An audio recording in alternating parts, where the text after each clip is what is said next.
વસ્તુ ઉપયોગી હોય, અછતવાળી હોય, વિનિમય પાત્ર હોય અને જેની વ્યક્તિગત માલિકી થઈ શકતી હોય તેને સંપત્તિ કહેવાય। હવે આ બધા જ શબ્દો તમારે સમજવા જરૂરી છે, ત્યારે તમે સમજશો કે એ સંપત્તિ કેવી રીતે આપણે એને કહી શકીએ। તો ઉપયોગી એટલે કે એવી ચીજ વસ્તુઓ કે જે આપણને ઉપયોગી છે, આપણી માનવીની જરૂરિયાતોને પૂર્ણ કરવા માટે, માનવીની જરૂરિયાતોને સંતોષવા માટે એ વસ્તુ ઉપયોગી હોવી જોઈએ, તો આપણે એને સંપત્તિ કહીએ।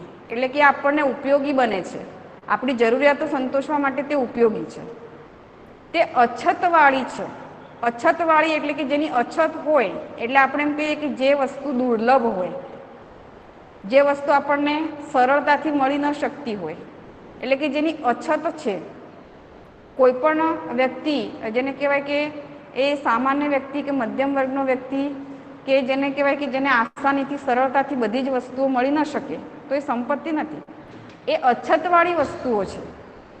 આપણે એમ કહીએ કે મારે હમણાં જેને કહેવાય કે 2 માળનો કે 3 માળનો મારે બંગલો જોઈએ છે, મારે આ ગાડી જોઈએ છે, તો આપણને સરળતાથી મળી નથી જતી, તો એ વસ્તુ અછતવાળી છે, એની અછત હોય છે। સાથે સાથે વિનિમય પાત્ર હોય। હવે વિનિમય પાત્ર કોને કહીએ આપણે?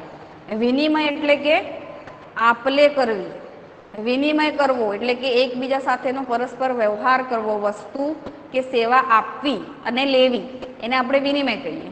તો એવી વસ્તુઓ કે જેનું વિનિમય થઈ શકે છે, એટલે કે આપણે એ વસ્તુના બદલામાં કંઈક મેળવી શકીએ છીએ, કોઈકને એ વસ્તુ આપી શકીએ છીએ ને એમની પાસેથી કંઈક મેળવી શકીએ છીએ, તો એવી વસ્તુઓ કે જેનો વિનિમય થઈ શકે, એટલે કે હવે તે વિનિમય પાત્ર હોવી જોઈએ। વિનિમય પાત્ર હોય તો એ સંપત્તિ ગણાય। અને છેલ્લે જે વ્યક્તિગત માલિકીની હોય, જેની માલિકી વ્યક્તિગત થઈ શકતી હોય, આપણી પોતાની માલિકીની જે વસ્તુઓ છે, જે આપણી વ્યક્તિગત માલિકીની છે, એને આપણે સંપત્તિ કહીએ। બીજા કોઈ વ્યક્તિની જે વસ્તુઓ છે, કે કોઈની જમીન છે, કે કોઈની ગાડી છે, તો એને આપણે આપણી સંપત્તિ કહી શકીએ નહીં।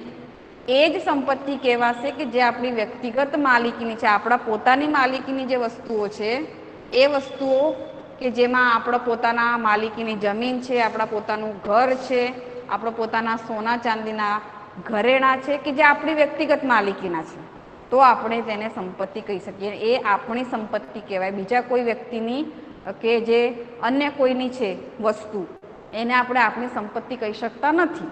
તો આલ્ફ્રેડ માર્શલ અહીંયા એ જ કહે છે કે જે વસ્તુ ઉપયોગી હોય, અછતવાળી હોય, વિનિમય પાત્ર હોય અને જેના પર વ્યક્તિગત માલિકી થઈ શકતી હોય, તે સંપત્તિ છે। વિદ્યાર્થી મિત્રો, 1 માર્ક્સના પ્રશ્નની અંદર તમને આલ્ફ્રેડ માર્શલે આપેલી સંપત્તિની વ્યાખ્યા જણાવો અથવા તો સંપત્તિની વ્યાખ્યા આપો, એવો પ્રશ્ન તમને 1 માર્ક્સના પ્રશ્નમાં પૂછાતો હોય છે। એટલે તમારે આ વ્યાખ્યા કમ્પ્લીટ યાદ રાખવાની છે, તૈયાર કરવાની છે, આલ્ફ્રેડ માર્શલે આપેલી સંપત્તિની વ્યાખ્યા। તો હવે અહીંયા તમને એવું કીધું છે કે આલ્ફ્રેડ માર્શલે આપેલી સંપત્તિની વ્યાખ્યા, તો તમારે આ જ વ્યાખ્યા લખવી પડે, એટલે કમ્પ્લીટ તમારે એને તૈયાર કરવાની છે। ત્યારબાદ હવે આપણે આગળનો મુદ્દો જોઈએ, તો અહીંયા આપણે સંપત્તિના લક્ષણોની ચર્ચા કરીશું। તો સંપત્તિના લક્ષણોમાં આપણને કુલ 5 લક્ષણો આપ્યા છે। એ 5 લક્ષણો અગત્યના છે।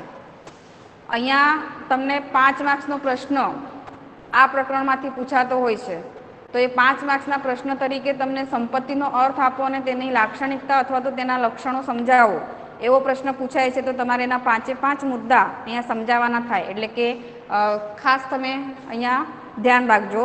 તો એમાં એ 5 લક્ષણોમાં જોઈએ તો પહેલું જે લક્ષણ છે એ છે તે ઉપયોગિતાનો ગુણ ધરાવે છે। હાલ જ આપણે જેમ ચર્ચા કરી માર્શલની વ્યાખ્યામાં કે જે વસ્તુ ઉપયોગી છે એવી વસ્તુને આપણે સંપત્તિ કહીએ, તો આ એનું મહત્ત્વનું લક્ષણ છે કે માનવ જરૂરિયાતને સંતોષવાનો ગુણ જે વસ્તુમાં હોય, એટલે કે જે વસ્તુ એ માનવીની જરૂરિયાતને સંતોષવા માટે ઉપયોગી બનતી હોય, એવી વસ્તુને આપણે સંપત્તિ કહીએ। એટલે કે સંપત્તિમાં માનવ જરૂરિયાતને સંતોષવાનો ગુણ રહેલો છે, માનવીની જરૂરિયાત સંતોષવા માટે તે ઉપયોગી બને છે, એટલે કે તેમાં ઉપયોગિતાનો ગુણ છે। એવી વસ્તુ એ આપણને ઉપયોગી બને છે, એ આપણી જરૂરિયાતોને સંતોષે છે અને આપણી જરૂરિયાત સંતોષવામાં તે મદદરૂપ થાય છે, એટલે કે તેમાં ઉપયોગિતાનો ગુણ રહેલો છે. આ એનું સર્વપ્રથમ અને ખૂબ જ મહત્ત્વનું લક્ષણ છે કે સંપત્તિ એ એવી વસ્તુ છે કે જે ઉપયોગી છે, એમાં ઉપયોગિતાનો ગુણ રહેલો છે. એ માનવીની જરૂરિયાત સંતોષવામાં આપણને મદદરૂપ થાય છે, આપણી જરૂરિયાતો સંતોષે છે, એટલે કે તે ઉપયોગી છે. અને એના ઘણા બધા ઉદાહરણ મેં કીધા એમ કે મકાન છે, જમીન છે, કોઈ વાહન છે, સોના ચાંદીના ઘરેણાં છે, આ બધી સંપત્તિ છે. શા માટે? કારણ કે આ વસ્તુ આપણને ઉપયોગી છે, આપણી જરૂરિયાતો સંતોષવામાં તે આપણને મદદરૂપ થાય છે. તો આ એનું પહેલું લક્ષણ કે તે ઉપયોગિતાનો ગુણ ધરાવે છે. નંબર 2, બીજું જે લક્ષણ છે તેની અછત હોવી જોઈએ. આ પણ આપણે વ્યાખ્યાની અંદર ચર્ચા કરી કે વસ્તુમાં ઉપયોગિતાનો ગુણ હોવાની સાથે સાથે તેમાં અછતનો ગુણ પણ હોવો જોઈએ. કારણ કે જે વસ્તુ અછતવાળી હોય છે તે જ વિનિમય મૂલ્ય ધરાવે છે. આપણે આગળ વિનિમય મૂલ્ય અને ઉપયોગિતા મૂલ્યનો જે સંબંધ છે એમાં તમે એના વિશે ચર્ચા થઈ ગઈ છે. તો એમાં જે વસ્તુ અછતવાળી હોય એનું વિનિમય મૂલ્ય વધારે હોય, કારણ કે તે આપણને સરળતાથી મળતી નથી, તે અછતવાળી છે, એની અછત હોય છે, તો એનું વિનિમય મૂલ્ય વધારે છે. એનું જેને કહેવાય કે સરળતાથી એ વસ્તુ ન મળી શકે તો એનો વિનિમય જેને કહેવાય કે એનું વિનિમય મૂલ્ય વધી જાય છે.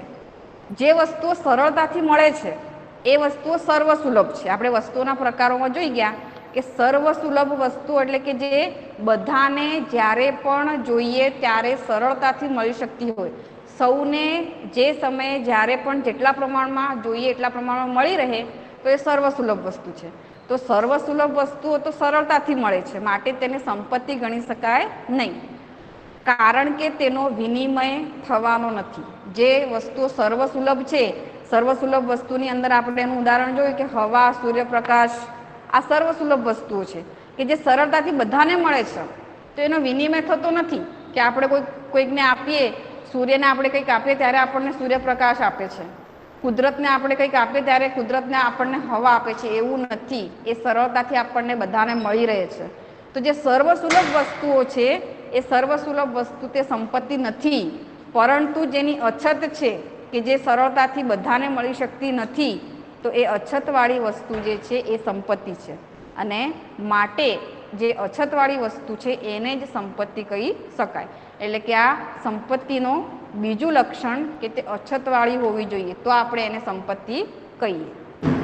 તે ઉપયોગી તો છે, પરંતુ તે અછત પણ ધરાવે છે, તેમાં આપણને તે સરળતાથી મળી શકતી નથી. ત્રીજું લક્ષણ છે ભૌતિક કે બાહ્ય રૂપ ધરાવે છે. ભૌતિક કે બાહ્ય રૂપ ધરાવે છે. હવે ભૌતિક સ્વરૂપ કોને કહીએ આપણે?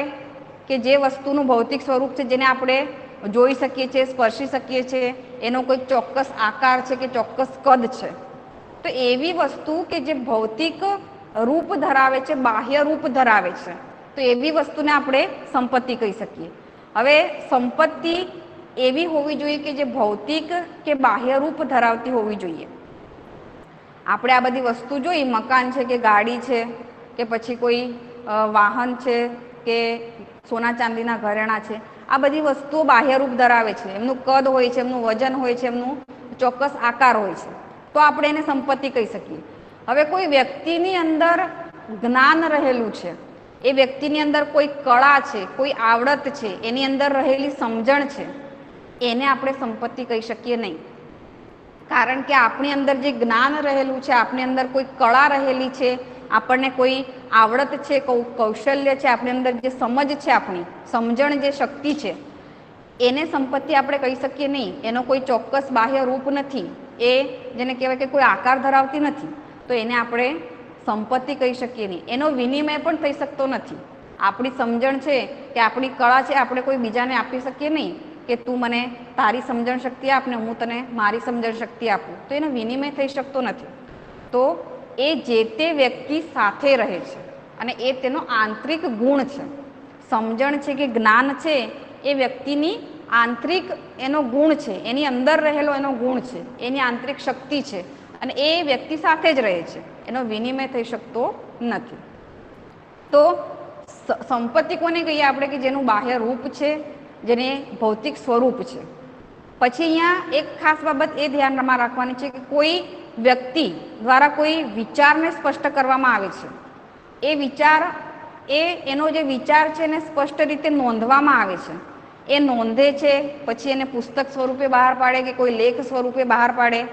તો હાલમાં જેને કહેવાય કે વિશ્વભરમાં એવો કાયદો રજૂ કરવામાં આવ્યો છે કે કોઈ પણ વ્યક્તિની અંદર એવો કોઈ ચોક્કસ વિચાર ઉદ્ભવે છે, એ વિચાર રજૂ કરે છે, પ્રગટ કરે છે, એને લેખિત સ્વરૂપમાં કે એને કોઈ ચોપડી બહાર પાડે, પુસ્તક બહાર પાડે છે કે કોઈ આર્ટિકલ બહાર પાડે છે, તો એ વિચાર જે સ્પષ્ટ કરે છે એ વિચારનું એ ચોક્કસ ખરીદ કે વેચાણ કરી શકે છે, કારણ કે એની અંદર એનું જે જ્ઞાન છે એના દ્વારા એ વિચાર એ બહાર લાવ્યો છે.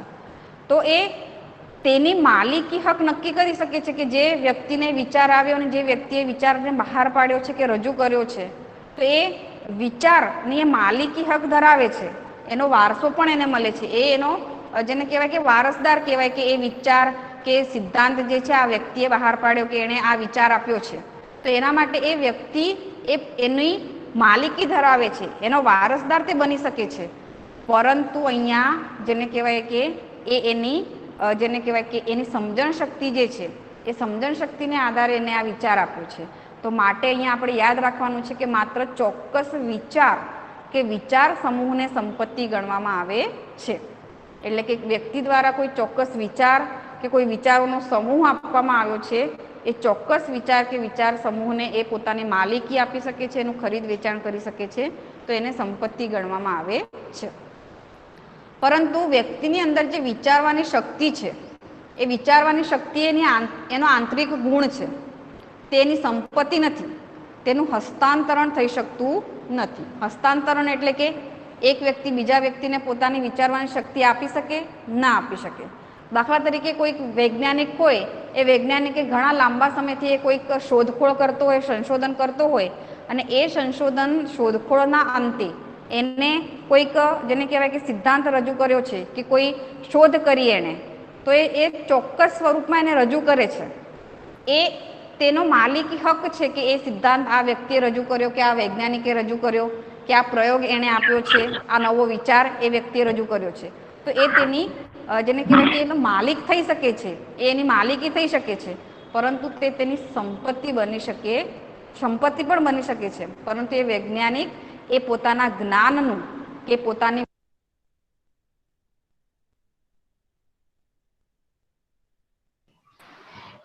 ટીચર અવાજ નહીં આવતો. જ્ઞાનને તે અન્ય વ્યક્તિને આપી શકતો નથી, એનું તે હસ્તાંતરણ કરી શકતો નથી. તો વિચારવાની જે શક્તિ છે એ સંપત્તિ બની શકે નહીં. એ તો વ્યક્તિની અંદર રહેલી એનું જ્ઞાન છે, એની વિચારવાની એનો આંતરિક ગુણ છે, એ એના આંતરિક ગુણને લીધે વિચારી શકે છે, કોઈ શોધ કરી શકે છે, કોઈ ચોક્કસ જેને કહેવાય કે વિચાર રજૂ કરી શકે છે, તો એની માલિકી બની શકે છે, એની વિચારવાની શક્તિ એની સંપત્તિ બની શકે નહીં. તો અહીંયા સંપત્તિ એવી વસ્તુ હોઈ શકે કે જે ભૌતિક કે બાહ્ય રૂપ ધરાવે છે. ચોથું લક્ષણ આપણું આવે છે વિનિમય પાત્ર હોવી જોઈએ, જે આપણી વ્યાખ્યાની અંદર એનો ઉલ્લેખ છે કે એનો વિનિમય થઈ શકે એવી વસ્તુ, એમાં વિનિમય ક્ષમતા હોવી જોઈએ, તે વિનિમય પાત્ર હોવી જોઈએ. જે વસ્તુ ઉપયોગી હોય, બાહ્ય હોય, પણ વિનિમય પાત્ર ન હોય તો તે સંપત્તિ ગણી શકાય નહીં. બાહ્ય રૂપ ધરાવતી હોય, ઉપયોગી પણ હોય, પરંતુ આપણે એનો વિનિમય કરી શકતા ન હોય, કોઈ વ્યક્તિને એ આપી શકતા ન હોય કે એના બદલામાં કંઈ લઈ શકીએ નહીં, તો એ સંપત્તિ ગણી શકાય નહીં. અહીંયા સંપત્તિનો આ એક અગત્યનો ગુણધર્મ છે, એનું અગત્યનું લક્ષણ છે કે એમાં વિનિમય ક્ષમતા હોવી જોઈએ. સંપત્તિ એ વિનિમય ક્ષમતા ધરાવે છે. વિનિમય ક્ષમતા એટલે કે એમાં વિનિમય કરવાની ક્ષમતા રહેલી છે. એ વસ્તુને આપી અને આપણે અન્ય વસ્તુ મેળવી શકીએ છીએ, અથવા તો અન્ય વ્યક્તિ પાસેથી આપણે વસ્તુ મેળવી શકીએ છીએ. હાલમાં આપણે જોઈએ કે કોઈ પણ ચીજ વસ્તુ આપણે ખરીદવી છે તો નાણાંનો ઉપયોગ કરીએ છીએ. નાણાં આપીએ તો એના બદલામાં આપણે ચીજ વસ્તુ મેળવીએ છીએ. નાણાં આપીએ તો આપણે ગાડી બી ખરીદી શકીએ છીએ, સોના ચાંદીના ઘરેણાં ખરીદી શકીએ છીએ, તો એનો વિનિમય થાય છે. નાણાંના બદલામાં આપણને વસ્તુ મળી રહે છે, તો એ વિનિમય થઈ શકે છે, એટલે કે એમાં વિનિમયની ક્ષમતા રહેલી છે. તો એવી વસ્તુઓ કે જે વિનિમય પાત્ર છે, તેને આપણે સંપત્તિ કહી શકીએ કે તે આપી અને સામે બીજી વસ્તુ મેળવી શકાય છે. સંપત્તિ એ જે વ્યક્તિની વર્તમાન જે જરૂરિયાતો છે, માનવીની જે વર્તમાન જરૂરિયાતો છે તેને સંતોષે છે અને સાથે સાથે ભવિષ્યમાં એની કોઈ અન્ય જરૂરિયાતો જે આવશે એને પણ તે જેને કહેવાય કે જરૂરિયાત સંતોષવામાં પણ તે મદદરૂપ થઈ શકે તો આપણે તેને સંપત્તિ કહીએ. દાખલા તરીકે કોઈ વ્યક્તિ પાસે મકાન છે, હાલમાં એ વ્યક્તિ એ મકાનમાં રહે છે, એટલે કે વર્તમાન એની જે જરૂરિયાત છે મકાન માટે, ઘર માટેની, તો રહેવા માટેની, તો એ વ્યક્તિ એ ઘરમાં રહે છે, મકાનમાં રહે છે, તો એની જરૂરિયાત સંતોષાય છે. ભવિષ્યમાં હવે એને એ મકાન વેચવું છે, એ મકાન આપીને એ અન્ય એની ચીજ વસ્તુ કે અન્ય જરૂરિયાતને સંતોષી શકે છે. ભવિષ્યમાં જો એને એવું લાગે કે હવે મારે આ મકાન આપી દેવું છે કે વેચી દેવું છે તો એના બદલામાં પણ એને નાણાં મળી શકે છે. એટલે કે ભવિષ્યની જરૂરિયાતો સંતોષવા માટે પણ તે ઉપયોગી થઈ શકે છે. ભવિષ્યમાં એની જરૂરિયાત સંતોષવા માટે એનો વિનિમય કરી શકે છે. તો આ રીતે સંપત્તિ જે છે એ સંપત્તિ એ વિનિમય પાત્ર હોવી જોઈએ. વર્તમાન જરૂરિયાતો સંતોષે જ છે, સાથે સાથે તે ભવિષ્યમાં ઉદ્ભવનારી અથવા તો ભવિષ્યમાં ઊભી થનારી જરૂરિયાતોને પણ તે સંતોષી શકે તો એની અંદર જે વિનિમય ક્ષમતા રહેલી છે તો એને આપણે સંપત્તિ કહીએ. સોનું છે, દાગીના ઝવેરાતો છે, સોના ચાંદીના, કે જમીન છે, કે મકાન છે, ગાડી છે, આ બધી જ વસ્તુ એવી છે કે જેનો આપણે વિનિમય કરી શકીએ છીએ. એ આપણે વર્તમાન જરૂરિયાતો સંતોષી શકીએ છીએ અને ભવિષ્યમાં પણ આપણી કોઈ જરૂરિયાતો ઊભી થાય તો એને પણ તે સંતોષી શકે છે. એનો વિનિમય કરીને પણ આપણે આપણી જરૂરિયાતો સંતોષી શકીએ. તો આ બધી વસ્તુઓ જે છે એ વિનિમય મૂલ્ય ધરાવે છે, માટે તે સંપત્તિ છે. અને પાંચમું આપણું લક્ષણ છે ટકાઉપણાનો ગુણ. આ પણ સંપત્તિનું મહત્વનું લક્ષણ છે કે સંપત્તિમાં ટકાઉપણાનો ગુણ હોવો જોઈએ. ટકાઉપણું એટલે કે જે વસ્તુ લાંબા સમય સુધી ટકી શકે તેને આપણે કહીએ કે એ વસ્તુમાં ટકાઉપણાનો ગુણ છે. પછી એવી વસ્તુ કે જે થોડા સમયમાં આપણે એનો વપરાશ કરીએ ને એ નાશ પામે તે નાશવંત વસ્તુઓ છે. આપણે આગળ વસ્તુના પ્રકારમાં જોઈ ગયા કે નાશવંત વસ્તુ એવી વસ્તુઓ કે જેનો આપણે ઉપયોગ કર્યા પછી તેનો નાશ પામે છે, અથવા તો એવી વસ્તુઓ કે જે લાંબા સમય સુધી આપણે એને સાચવી શકતા નથી, સંગ્રહ કરી શકતા નથી. એવી વસ્તુઓ કે જે માત્ર થોડા સમય, ટૂંક સમય માટે જ આપણી જરૂરિયાતને પૂર્ણ કરે છે. તો આ બધી વસ્તુ નાશવંત વસ્તુઓ છે. પરંતુ સંપત્તિ આપણે કોને કહીએ કે જેમાં ટકાઉપણાનો ગુણ હોય, કે જે વસ્તુ લાંબા સમય સુધી ટકી શકે તો આપણે તેને સંપત્તિ કહી શકીએ. જે વસ્તુઓ અને સેવાઓ નાશવંત છે, જેના જથ્થાને આપણે લાંબા સમય સુધી રાખી શકતા નથી, તેને સંપત્તિ ગણી શકાય નહીં. એવી વસ્તુઓ કે જે નાશવંત છે, એવી વસ્તુઓ કે જેને આપણે લાંબા સમય સુધી સંગ્રહ કરી શકતા નથી, તો એવી વસ્તુઓને આપણે સંપત્તિ કહી શકીએ નહીં. નાશવંત વસ્તુઓના ઉદાહરણ આપણે આગળ જોઈ ગયા છીએ કે દૂધ છે, દૂધની બનાવટો છે, શાકભાજી છે, ફળો છે, તો એ ટૂંક સમયમાં એ નાશ પામે છે. ટૂંક સમયમાં એ જેને કહેવાય કે આપણે લાંબા સમય સુધી એનો સંગ્રહ કરી શકતા નથી, તો એને આપણે સંપત્તિ કહી શકીએ નહીં. શાકભાજી જે છે કે દૂધ છે તો એને આપણે સંપત્તિ કહી શકીએ નહીં. એ તો નાશવંત છે, એ ટૂંક સમયમાં, થોડા સમયમાં નાશ પામશે, તો એ સંપત્તિ કહેવાય નહીં. સંપત્તિ કોને કહીએ આપણે કે જે લાંબા સમય સુધી ટકી શકે, લાંબા સમય સુધી આપણે એનો ઉપયોગ કરી શકીએ અને એનો સંગ્રહ થઈ શકતો હોય એવી વસ્તુ એ જેને કહેવાય કે સંપત્તિ કહેવાય. તો સોનું છે, ચાંદી છે, જમીન, મકાન, શેર વગેરે સંપત્તિ છે, કારણ કે તેને આપણે વર્ષો સુધી, લાંબા સમય સુધી આપણે તેને સંગ્રહ કરી શકીએ છીએ, એને સાચવી શકીએ છીએ, એનો ઉપયોગ કરી શકીએ છીએ. તો આ બધી વસ્તુઓ એ સંપત્તિ છે. પછી આપણે એમ કહીએ કે શ્રમિક દ્વારા જે શ્રમ કરવામાં આવે છે એ નાશવંત છે. શા માટે? શ્રમિક હોય, કોઈ મજૂર છે, એ કામ કરે છે, શ્રમ કરે છે, તો એ શ્રમ કેટલી વાર સુધી ટકે? જેટલી વાર સુધી એ શ્રમ કરે છે એટલી વાર સુધી જ. પછી એનો નાશ પામે છે, એ કંઈ એને સંગ્રહ કરી શકતો નથી. કોઈ શ્રમિક એમ વિચારે કે હું આખા દિવસનો શ્રમ કરી અને પછી સાચવી રાખું અને એને ઉપયોગમાં લઉં, તો એવું થઈ શકે નહીં. શ્રમિક દ્વારા જે શ્રમ કરવામાં આવે એ નાશવંત છે. એ જેટલી વાર સુધી એ કામ કરે છે, શ્રમ કરે છે, એ એટલી વાર જ ટકે છે, પછી એ નાશ પામે છે. શિક્ષકનું શિક્ષણ કે પછી ખેડૂત દ્વારા ઉત્પાદિત નાશવંત વસ્તુઓને આપણે સંપત્તિ કહી શકીએ નહીં. ખેડૂત દ્વારા ખેતરની અંદર ઉત્પાદન થતી આવી ચીજ વસ્તુ કે જેની અંદર ફળો છે, શાકભાજી છે, ફૂલ છે, આ બધી વસ્તુઓ જે છે નાશવંત છે, લાંબા સમય સુધી આપણે એને ટકાવી શકતા નથી, તો એ સંપત્તિ ગણી શકાય નહીં, એ સંપત્તિ કહેવાય નહીં. પરંતુ જો આવી નાશવંત વસ્તુઓ જે છે એ નાશવંત વસ્તુને આપણે જો લાંબા સમય સુધી ટકાવી રાખવી છે કે લાંબા સમય સુધી જો આપણે એનો સંગ્રહ કરવો છે, તો એના માટે નવી નવી ટેકનોલોજીનો જે વિકાસ થાય છે તેના માટે નવી નવી વ્યવસ્થાઓ કરવામાં આવે છે. અને એના કારણે હવે વર્તમાન સમયમાં એવી કેટલીક વસ્તુઓ છે કે જેને આપણે લાંબા સમય સુધી પણ સાચવી શકીએ છીએ. તો કદાચ એવું બની શકે કે જે વર્તમાન સમયમાં એવી વસ્તુઓ કે જે હાલ સંપત્તિ નથી પરંતુ આવતીકાલ સંપત્તિ બની શકે. શા માટે? કે વર્તમાન સમયમાં આધુનિક ટેકનોલોજીનો ઉપયોગ થાય છે, નવી નવી ટેકનોલોજીનો વિકાસ થાય છે, તો એના કારણે ઘણા બધા કોલ્ડ સ્ટોરેજો, તમે બધા જાણો છો કે કોલ્ડ સ્ટોરેજ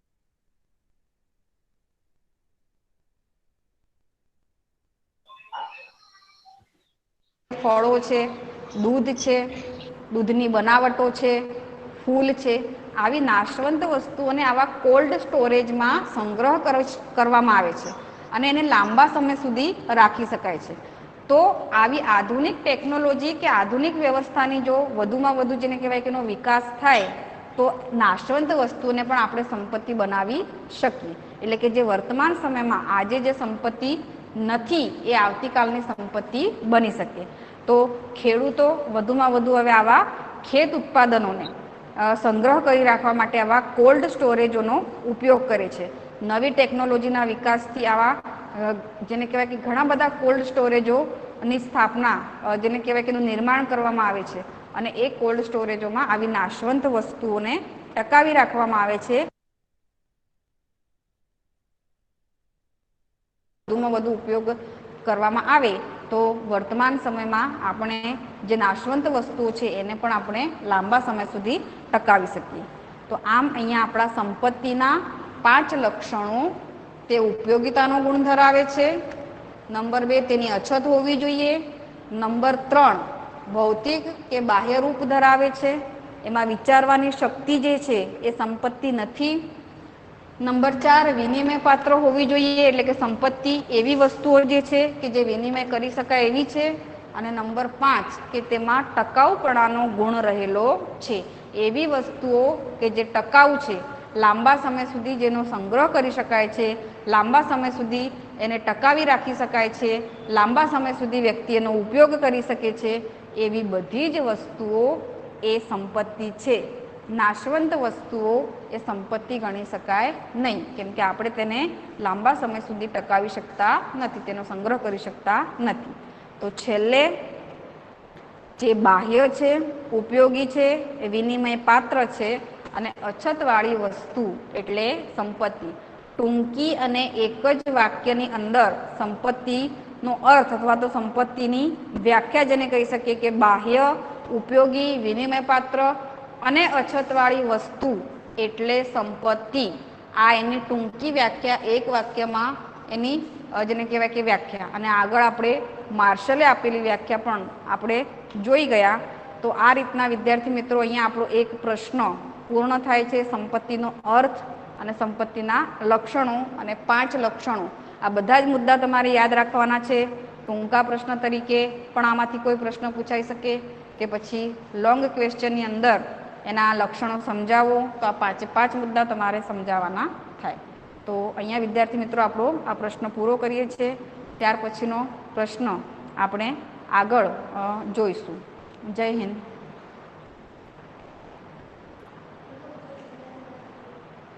દરેક વિદ્યાર્થી લેફ્ટ થઈ જશે.